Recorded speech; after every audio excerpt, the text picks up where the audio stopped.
कीमती समय हमें दिया, इसके लिए बहुत बहुत आभार प्रकट करता हूं मैं। और मैं स्वागत के लिए अमित सर को चाहता हूं कि अन्नू भैया का एक जोरदार स्वागत किया जाए। जोरदार तालियां अन्नू भैया के लिए। अन्नू भैया अभी कांग्रेस में वरिष्ठ कांग्रेस नेताजी हैं और वो हमेशा सक्रिय रहते हैं, चाहे वो युवा हो, चाहे वो सामाजिक कार्यक्रम हो। अभी हर साल वो वैष्णो देवी यात्रा का संयोजक है, जो हर साल यात्रा ले जाते हैं।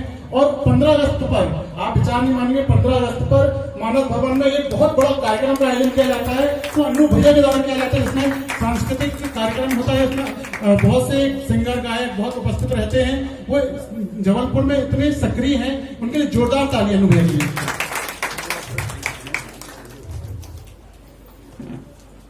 इसके बाद मैं चाहता हूं कि हमारे यहाँ मिश्रा सर हैं, प्रकाश मिश्रा सर, वो 2 शब्द कहें। सर मैं चाहता हूं कि 2 शब्द करके आप संबोधित करें। जोरदार तालियां मिश्रा सर के लिए।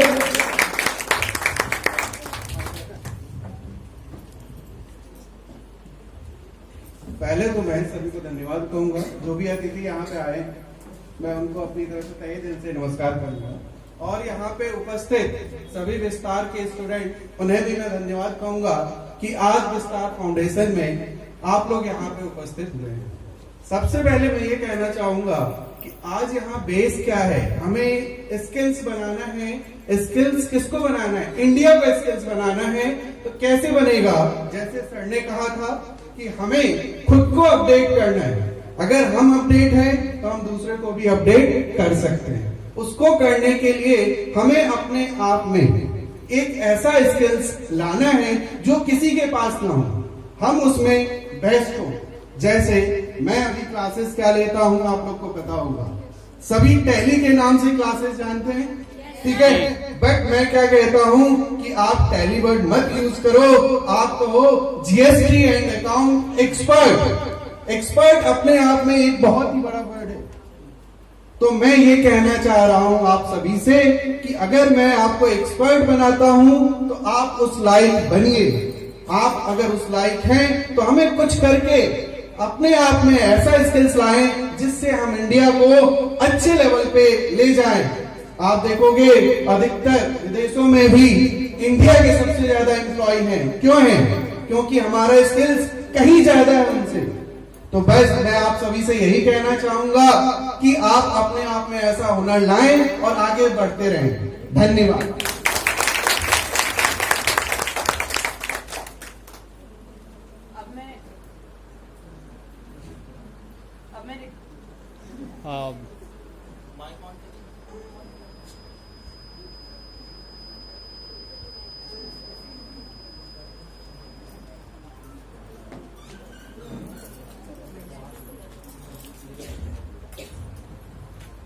अब मैं मंच पर अन्नू भैया को 2 शब्द कहने के लिए संबोधित करना चाहता हूं।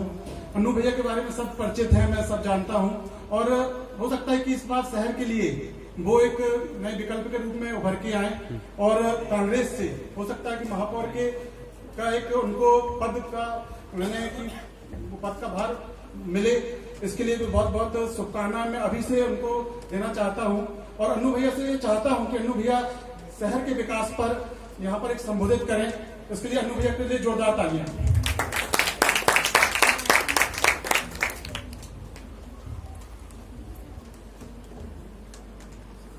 आपने 2 कॉन्ट्राडिक्टरी स्टेटमेंट दिए।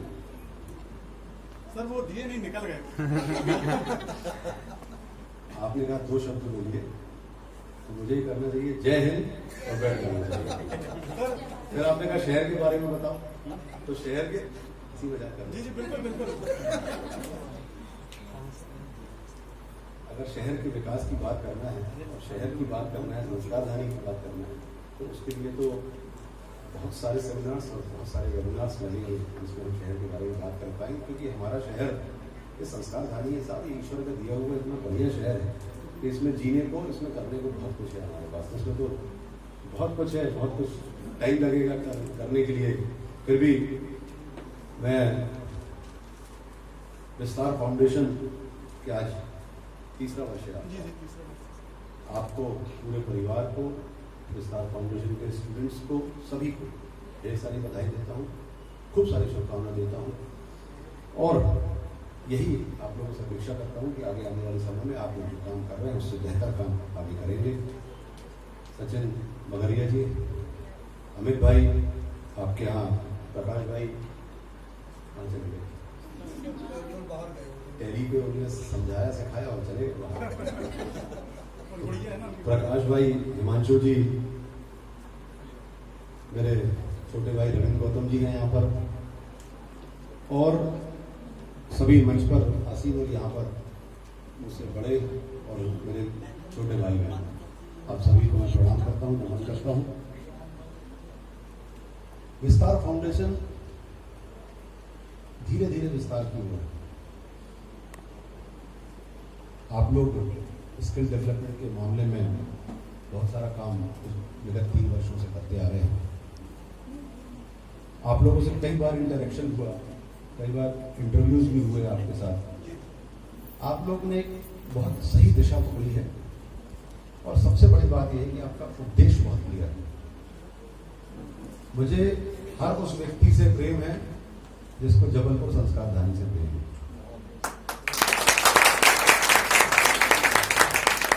अगर आप जबलपुर से प्रेम करते हैं तो मेरे आप सबसे करीब हैं और मैं आपके लिए तन-मन धन से आधी रात को अगर जबलपुर शहर की कोई बात करना है, जबलपुर शहर के लिए कुछ करना है तो मैं आपके लिए हर समय तैयार हूं।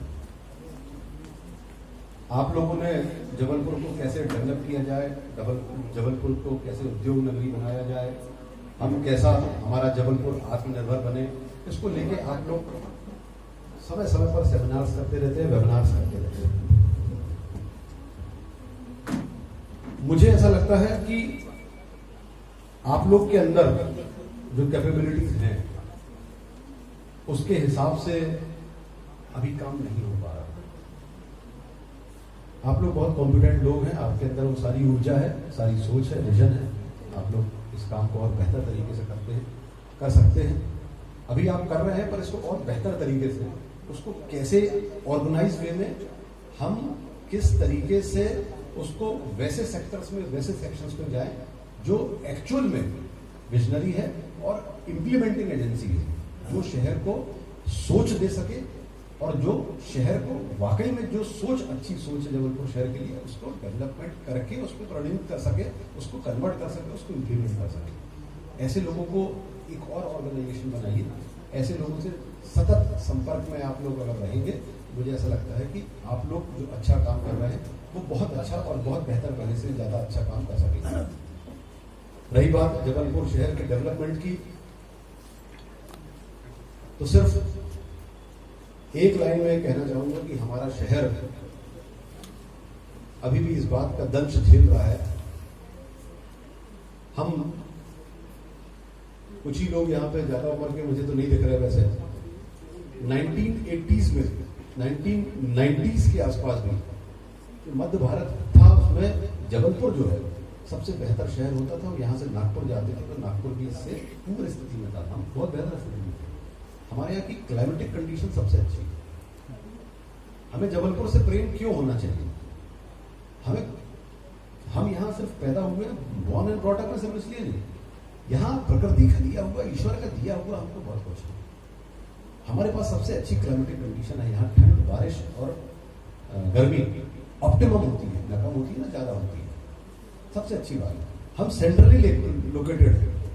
अगर हम सुरक्षा की बात करें तो जबलपुर जैसा सुरक्षित शहर पूरे भारत देश में कहीं नहीं है। जो ग्रीनरी, जो तालाब, जो पहाड़, जो खूबसूरती इस शहर को मिली है वो किसी और शहर के अंदर नहीं है। हम 1990s के बाद पिछड़ कहां गए? बाकी के सारे शहर इंफ्रास्ट्रक्चर के मामले में, अधोसंरचना के मामले में काफी आगे बढ़ गए। भोपाल हमसे आगे हो गया, ग्वालियर हमसे आगे हुआ, इंदौर हमसे आगे हो गया। अब हमारा दुर्भाग्य यह है कि रीवा और छिंदवाड़ा भी हमसे आगे है।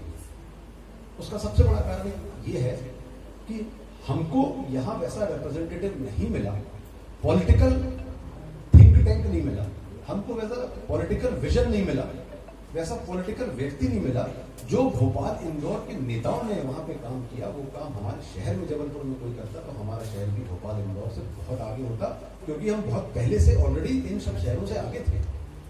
हमने समय पे यहाँ पे इंफ्रास्ट्रक्चर का डेवलपमेंट नहीं किया। हमने रोड, सड़क, जो बेसिक नीड्स हैं हमारी जो जरूरतें हैं, भौतिक जरूरतें हैं, उनको हमने पूरी नहीं करी।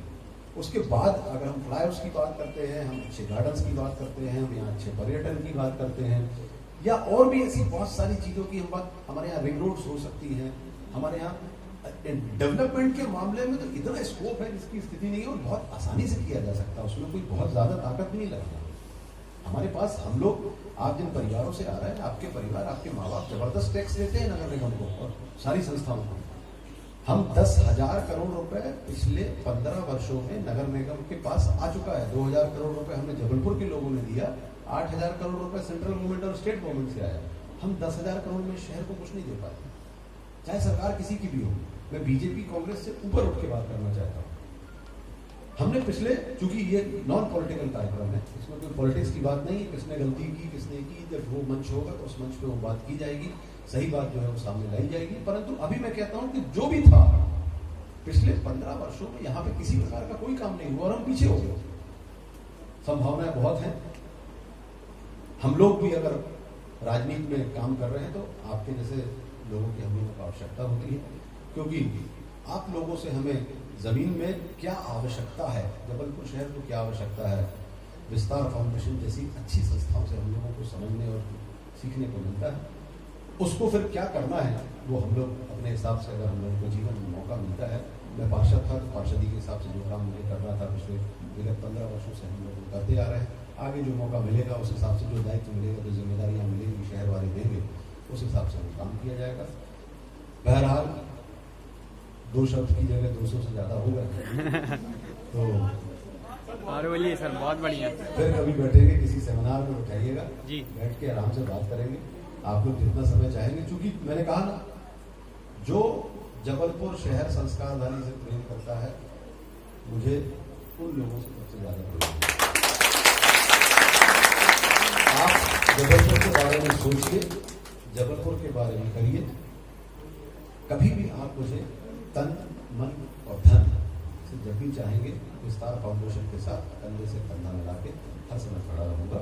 और जबलपुर शहर की तरक्की के लिए आप जब बात करना चाहेंगे, आपके साथ करने के लिए तैयार हैं। धन्यवाद।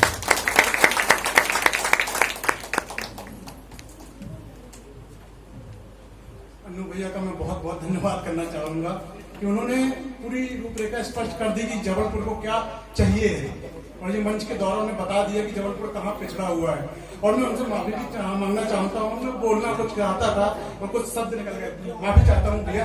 और ये सरस्वती जी के शब्द थे जो मेरे मुंह से अपने आप निकल गए, तो हो सकता है कि भविष्य में ये शब्द कल्पना बन के उभरे। तो इसके लिए बहुत बहुत अन्नू भैया जी का बहुत बहुत धन्यवाद करना चाहता हूँ कि उन्होंने अपना कीमती समय निकाला और हमें मार्गदर्शन दिया। एक बार जोरदार तालियां अन्नू भैया जी। इसके बाद मैं मंच पे मैडम जी को बुलाऊंगा, वो अवार्ड फंक्शन देंगी अपने अतिथियों के द्वारा। और मैं सभी अतिथियों का बहुत बहुत धन्यवाद करना चाहता हूं कि इस विस्तार मंच पर आने पर इस छोटे से संस्था में को इनने घर में पूर्ण बना दिया। ये छोटा सा संस्था एक बहुत बड़ी संस्था के रूप में उभर गई है। ये जब मंच पे हमारे माननीय गौतम भैया, अन्नू भैया, सनी दीक्षित और सर जी बैठे हैं, तो बहुत बहुत धन्यवाद इस मंच को छोटे से बड़ा करने के लिए। बहुत बहुत धन्यवाद।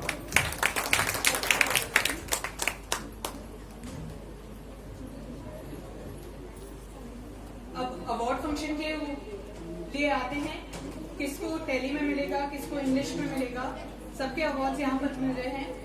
तो अब मैं अनु भैया से रिक्वेस्ट करूंगी कि वो best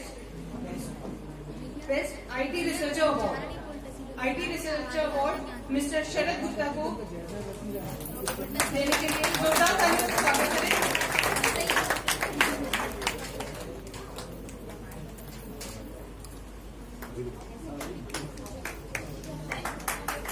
best IT researcher award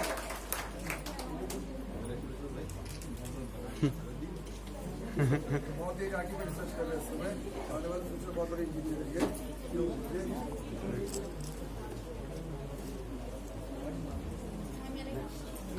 next आ रही है आईटी रिसर्चर अवार्ड, नहीं आईटी अवार्ड फीमेल कैटेगरी, आकांक्षा बंसल।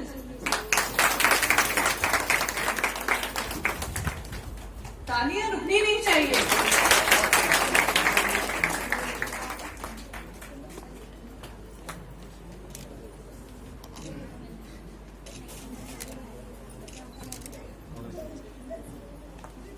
जोरदार तालियां। जोरदार तालियां। अब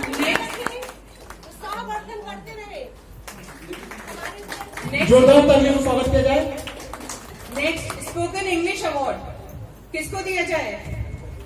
फीमेल कैटेगरी निकिता मिश्रा। तालियों से स्वागत कीजिए आप। और वर्धन में किसी प्रकार की कमी नहीं रहना चाहिए।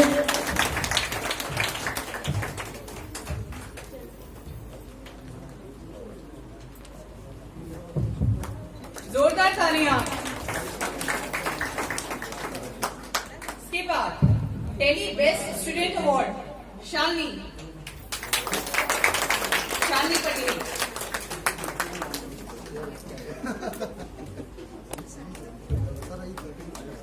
जोरदार तालियां। ये वो छात्र हैं जो संस्था पे पूरे समर्पित रहते हैं और अपने काम में भी समर्पित रहते हैं। इसके बाद नेक्स्ट टेली अवार्ड जाता है निकिता को भावना सिंह ठाकुर।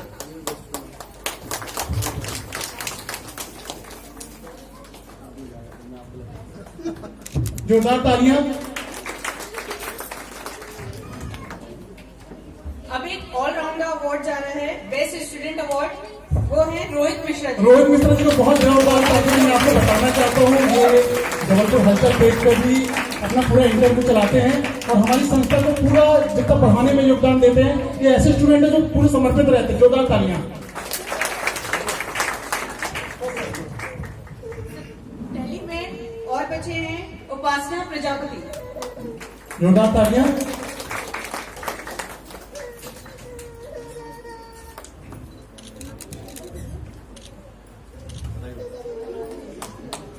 इसके बाद मैं संतोष जी को बुलाना चाहता हूँ। आईटी के लिए संतोष कुमार राजपूत। सभी क्षेत्रों में अवार्ड दिए जा रहे हैं और सभी स्टूडेंटों को छांट कर दिए जा रहे हैं। इसके बाद मैं टेली बेस्ट स्टूडेंट में हमारी संचालन कर रही मैडम अग्रवाल मैडम जी को बुलाना चाहता हूँ। जोरदार तालियां। हमारे यहाँ ये मैडम टीचर का भी भूमिका निभा रही है, प्लस हमारी संस्था से ही इन्होंने टैली सीखी है। जोरदार तालियां मैडम जी के लिए।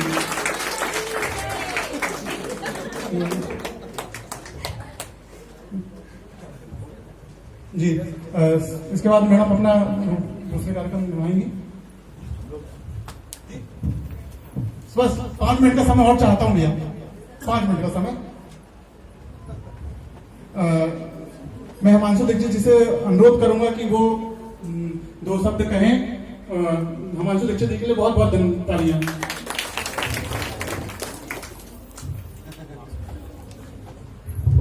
बोलो बोलो भारत माता की जय। युवा साथी बैठे हैं तो इस कार्यक्रम में बाहर तक आवाज जाना चाहिए। बोलो बोलो भारत माता की जय। नर्मदा मैया की जय।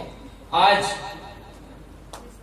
विस्तार फाउंडेशन के स्थापना दिवस पर मुझे बुलाया गया। मैं बहुत सौभाग्यशाली अपने आप को महसूस करता हूँ कि इस कार्यक्रम में, चूंकि मैं भी आपके जैसा ही युवा हूँ और आपके बीच का ही साथी हूँ, मैं बहुत बहुत शुभकामनाएं देता हूँ स्थापना दिवस की अमित सर एवं सचिन सर को।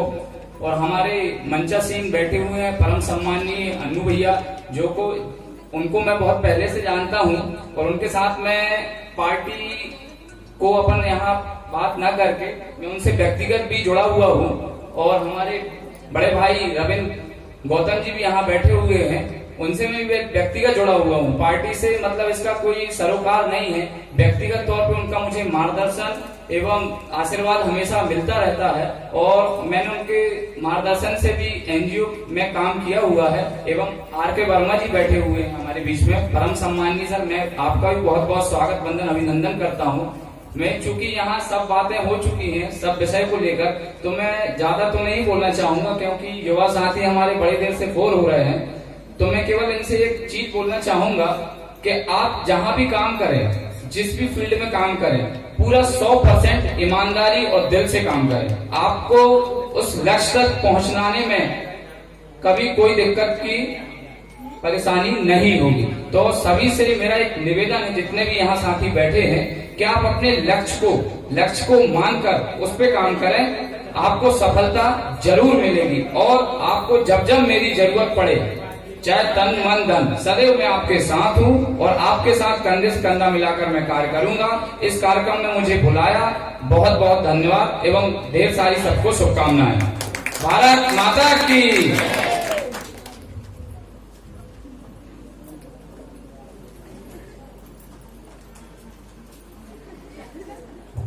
थैंक यू सर, आपके वर्ड्स के लिए थैंक यू सो मच।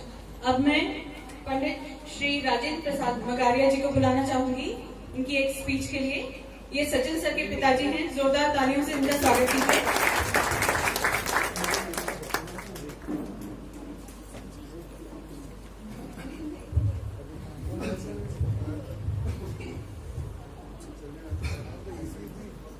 गुरुर्ब्रह्मा गुरुर्विष्णु गुरुर्देवो महेश्वरा गुरु साक्षात परब्रह्म तस्मै श्री गुरुवे नमः। विस्तार फाउंडेशन संस्था का आज स्थापना दिवस है और विस्तार स्थापना दिवस मना रहा है। गर्व की बात है कि अतिथियों में माननीय वर्मा सर, गौतम जी, अन्नू भैया, दीक्षित जी और मिश्रा सर। तो मैं थोड़ा सा समय ज्यादा ले सकता हूँ, नहीं ले सकता हूँ, ये आपके ऊपर निर्भर है। अभी मां नर्मदा जयंती हुई, समय देने वाला तो आपको बैठेगी, आपको सबसे ज्यादा मिलेगा। वो अभी मां नर्मदा जयंती हुई है, उसमें एक भजन गाया गया, मैंने पूरे भरोसे भंवर में नैया डाल दी। लिखने वाले ने लिख दिया नर्मदा जयंती के दिन हर इंसान के मन में एक बात बहुत अच्छी उठती रही और जहां तक मैंने सोचा उस सोच को आपके सामने प्रस्तुत कर रहा हूं कि भरोसे में तो डाल दी उनने, और हमें भी किसी न किसी का भरोसे पे अपना जो भी काम कर रहे हैं उसको डालना तो पड़ेगा, परंतु हम उसको भंवर में नैया डालने के बाद हमको कर्म अपना करना पड़ेगा। भगवान के भरोसे अपनी नैया डालेंगे और विस्तार फाउंडेशन में जो हमको आज सिखाया जा रहा है, हम अभी बैठे हैं और कल आपकी जब क्लास शुरू होगी उस क्लास में आपको वहां पे खड़े होके बैठ के जो सर बता रहे हैं अपने मन को वहां पे रखना पड़ेगा। क्या होता है, मैं आपकी बात बताऊं, मैं मॉडेलियन 72 हूं, मेरे साथ में डॉक्टर धीरावाली, डॉक्टर जामदार, डॉक्टर शरद ज्योति, ये सब लोग पढ़े। मेरे में क्या कमी रही कि ये लोग इतने ऊंचे पद पर चले गए। उतना पैसा मेरे पिताजी खर्च करते थे, वो समय मेरे को दिया जाता था, वो ड्रेस दे दी जाती थी। उसका कारण मैंने समझ में आया कि मैंने जिस समय वो चीज मेरे को पढ़ना थी उस समय मैंने ध्यान नहीं दिया, गाड़ी आगे बढ़ गई। आज उनके साथ में देखे फिलहाल मैं अपने आप को खुश समझता हूँ कि वो मेरे साथी हैं। तो इस तरह से मैंने कहा कि आपको भरोसा तो रखना है, परंतु अपने समय में हम आज कहाँ खड़े हैं, वर्तमान को हमको बनाना है। कल हम ये ना सोचे कि जब हमारा समय आया था तो हमने उसको भविष्य के लिए कुछ नहीं कर पाए। वर्तमान आपका भविष्य बनाएगा, इसलिए वर्तमान में जहां हम बैठे, जिस जगह, जिस उद्देश्य के लिए खड़े हैं, वहां पे हम उसको समझें। दूसरी बात एक चीज और कहूंगा मैं कि जगत बहादुर सिंह अन्नू जी, अब कहेंगे कि उन्हीं का नाम क्यों ले रहे हैं भाई, अभी मैंने एक गायक का नाम लिया, अब भैया जी का नाम लिया।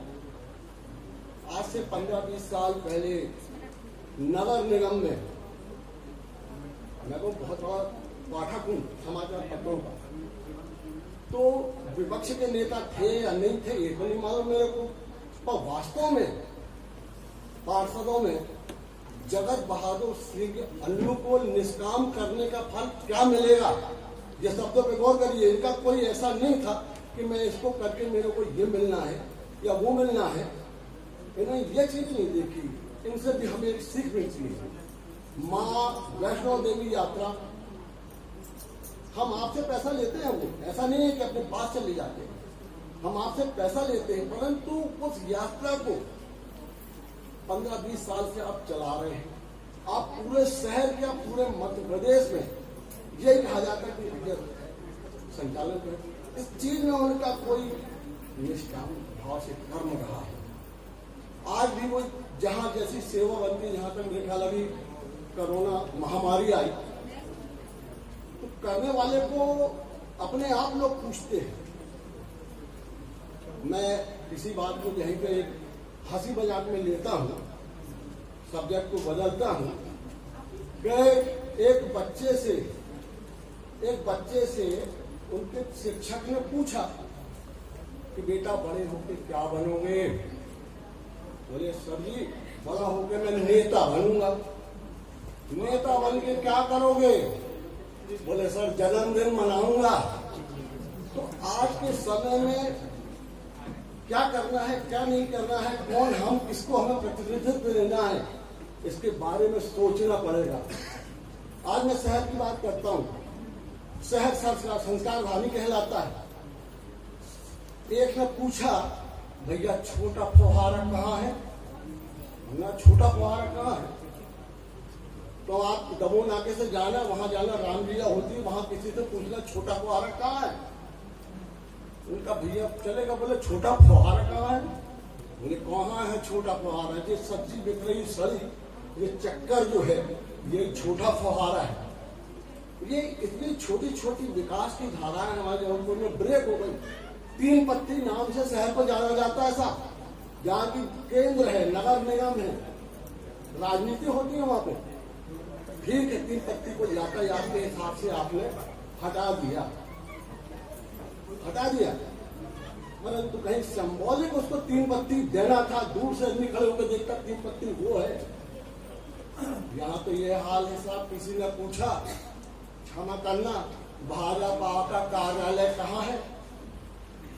भाजपा का कार्यालय कहाँ है? भाजपा का कार्यालय देसी शराब की दुकान है, उसके सामने है। ये चीजें हैं, ये चीजों को अलग करना पड़ेगा। जहां मंदिर बना है हमें सामने देसी शराब की दुकान को हटाना पड़ेगा। जरूरत से ज्यादा बोल गया, धन्यवाद। यदि किसी ट्रेन के पायलट को दी जाती है तो अमित बोस को मैं बहुत बहुत बहुत दिल से सवाल है। तो कभी कभी हमसे आशीर्वाद भी लेते हैं, तो हमारा आशीर्वाद इनको सार्थक होता है या नहीं, ये आप अतिथि लोग सवाल बता रहे हैं। और जो उसका गार्ड है सचिन, वो पीछे से बराबर उस ट्रेन को कैसे हरी झंडी कहाँ देना है वो संचालित कर रहा है। मेरा विचार है ये गाड़ी आप जैसे स्टूडेंट रूपी डब्बे से पूरे मध्य प्रदेश में हम अतिथियों के आशीर्वाद से एक नया आयाम काम करेगी। इन्हीं शब्दों के साथ मैं अपनी 2 मिनट का समय 5 मिनट में करके सबको धन्यवाद देते अपनी बात करके। मैं